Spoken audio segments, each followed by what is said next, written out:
Hello everyone and welcome back to our channel. In today's video, I'm going to show you how to use templates in CapCut and make your videos more exciting and engaging for the audience. So without any further ado, let's get into it. At first, open the CapCut app.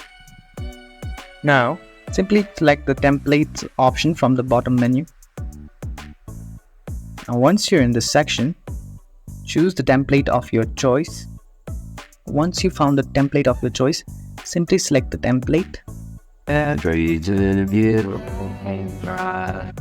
Now, to use the template, click on Use Template button at the bottom. Now it will ask you to select different number of videos. Here, I have to select 8. So I'll select 8 videos from my gallery. This. And click on Next.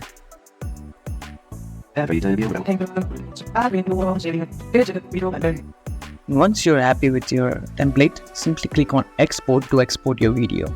And again, choose your preferred resolution. Click on Done and click on Export. And just like that, we can use templates in CapCut. If you found this video helpful, don't forget to give this video a thumbs up and subscribe to our channel for more tutorials like this.